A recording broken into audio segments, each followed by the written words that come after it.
দোলযাত্রা দোলযাত্রা হল একটি হিন্দু বৈষ্ণব উৎসব।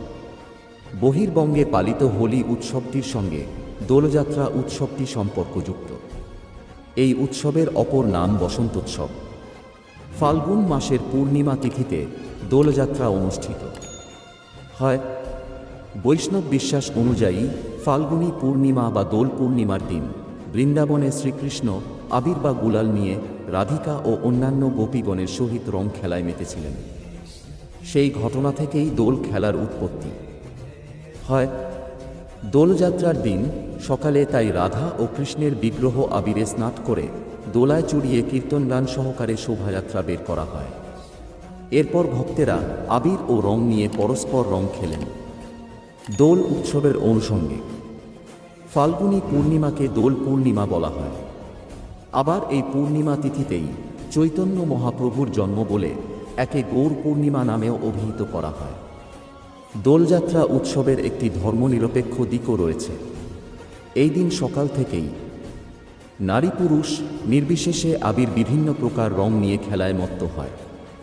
শান্তিনিকেতনে বিশেষ নৃত্যগীতের মাধ্যমে বসন্তোৎসব পালনের রীতি রবীন্দ্রনাথ ঠাকুরের সময়কাল থেকেই চলে আসছে।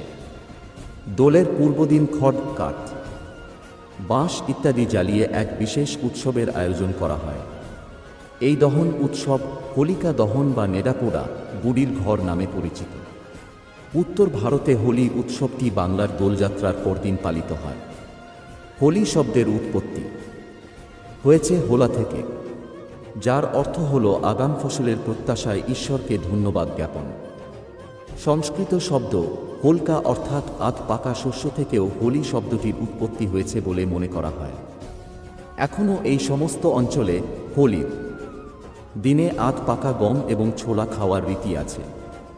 হিন্দু পুরাণ অনুসারে কৃষ্ণ তার যৌবনে হতাশ হয়ে ভাবে উজ্জ্বল বর্ণের রাধা ও অন্যান্য গোপীরা তার শ্যাম বর্ণের কারণে পছন্দ করবে কিনা।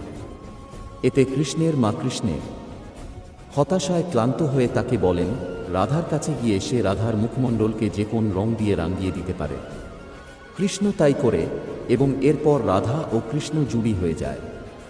রাধা ও কৃষ্ণের এই রং নিয়ে খেলাই হোলি বা দোলযাত্রা হিসেবে পালিত হয়।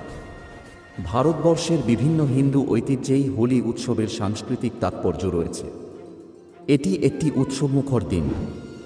এই দিনে মানুষেরা ঝগড়া বিবাদ ভুলে, ধর্ম বিবাদ ভুলে একত্রে মিলিত হয়।